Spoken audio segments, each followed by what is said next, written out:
Our next speaker holds an MA in Globalization, Development and Transition, as well as a BSc with honors in Sociology and Anthropology. He's currently completing a doctorate research in the Center of Peace and Development Studies at the University of Limerick. He just flew straight in this morning from the UK. Without much ado, I would like to welcome Mr. James-Emmanuel Wanki to speak to us.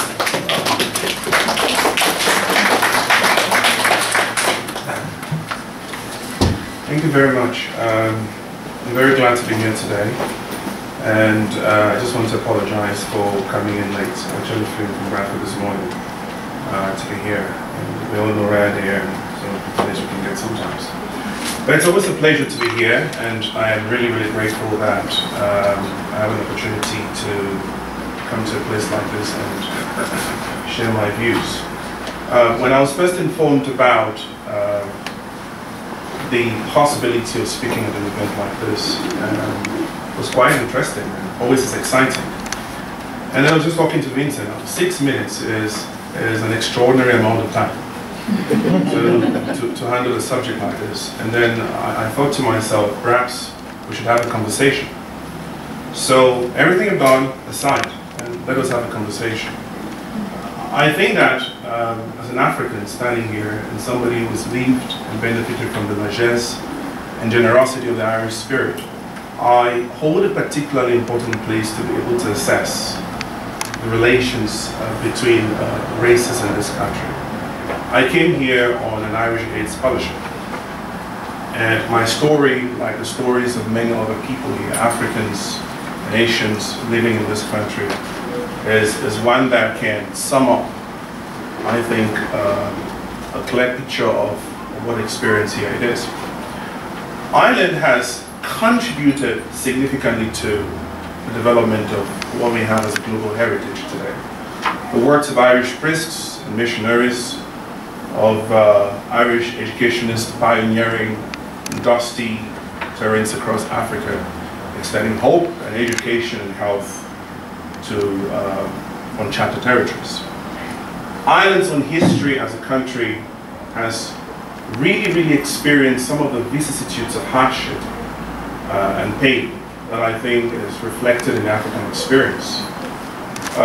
Between 1845 and 1852, thousands and hundreds of people left the shores of this land running away from the oppression of hunger and the persecution of hardship.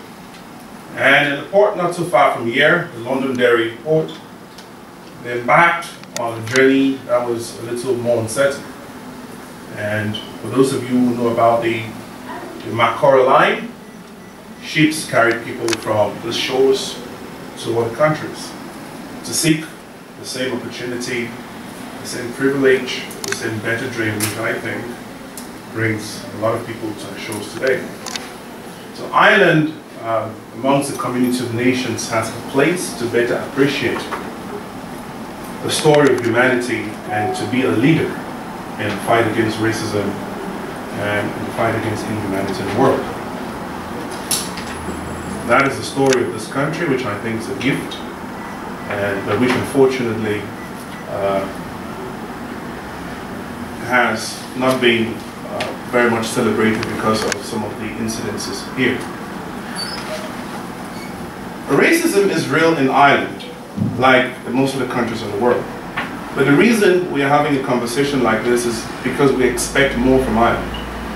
And the reason why I think people speak up and stand up and express their feelings is because they believe that as a country that has pioneered humanity around the world, we have a place in history to be exemplary.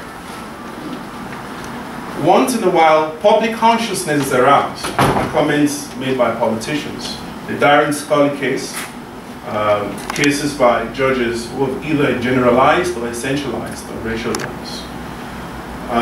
These disturb public consciousness, but they represent just the tip of the iceberg of the realities which people in this country, unfortunately, from racial minority segments face on a daily basis. If you want to know the truth, talk about the asylum seeker who has to answer questions repeatedly.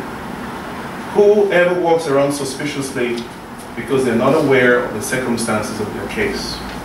If you want to know the truth, talk about the African student like myself, who sits every night wondering why a certain clause will appear on the government scholarship that restricts it to just EU or European students, despite the fact that all of us work hard, burn the midnight candles to be better and more performing students. If you want to know whether racism is real in this country, ask the minority person who gets confronted by a member of the guards who is not very aware of what racial equality should be, and who once in a while receives vituperated language for being who they are. I have a friend in court right now fighting for his rights because some person purported that by being or looking as a Chinese person, he somehow was more predisposed to be hardworking and trustworthy and exactly like an every other student. These are real. They're green and they stand in our face. We have the right, the birthright, we have the ability and conscience to do something about it as humans. I was supposed to be here today to talk about the role of the state. Then I realized the state can only do for us that which we cannot do for ourselves. The state can put in place the laws and regulations, but it always rests on us as citizens, as neighbors, as community members, to extend and build bridges where rifts have existed. My research for this presentation led me to a study which was conducted by the National University of Ireland in Galway. And I realized that a 12-point recommendation, that was in 2006, a 12-point recommendation was identified which has the potential, if applied, of handling the problem of racism in this country as far as the state is concerned at the three most crucial levels: the executive, the judiciary, and the legislative. It is not always easy to see that this exists, but when you have executive officers within the state who once in a while express views that are incendiary in nature, then it begins to tell you that within the executive structure there is a problem. When you have legislative bodies passing regulations that do emphasize discrimination for certain segments of the society, then you know there's a problem. I'm talking about the Control Horse Act for traveler communities in this country. I'm talking about legislative actions that have actually encouraged faith-based institutions to give favorable treatment to members of faith-based communities in order to support and encourage the faith. When you talk about asylum processes that are riddled with bureaucracies that are both intrusive and not well equipped to handle racial diversity, then you know racism is real. But the question, I guess, is what is the way going forward? What can we do? What can the state do? Well, I think the state can do basically three things. One, read. Two, apply. And three, review. Read, because it appears to me that a lot has already been done, research, documentation, evidence building, that has generated so much recommendations on the way forward. But the problem is, these are hardly ever applied. It's got to read, it's got to act, and it's got to review. Basically, I'd like to go through some of the recommendations highlighted in the Galway study.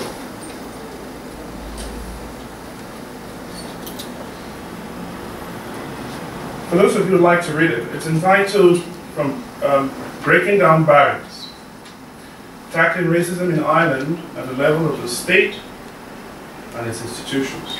And there are 12 commandments, if we can call it that way. The first recommendation is acknowledge it. Agree that racism exists. Believe that it is real when a member of the minority community says we have been abused and harassed, it is not just a figment of their imagination, it exists, and do something about it. 2, adopt a cohesive mainstreaming strategy across all government departments and state bodies. Anti-racism mainstreaming should be given at least the same attention as gender mainstreaming in government policy. This is indeed important in harmonizing government action and in building momentum the way forward. 3, undertake human rights and anti-racism profiling, a kind of audit to understand where the system is coming from, what is happening, and where it eventually is going to. 4, adopt evidence-based policy making through effective information systems. 5, adopt a working definition of racism. A definition that builds on all aspects of the subject, which can indeed be legally binding. 6, a code of conduct of practice for all institutions, especially those at risk of institutional racism, such as the Dadi and judiciary. 7, ensure the effectiveness of sanctions and remedies. 8, ensure that all state agents receive appropriate and effective anti-racism and human rights treatment. 9, target recruitment by the state that builds on diversity, that builds on a complete reflection of the changes that have attended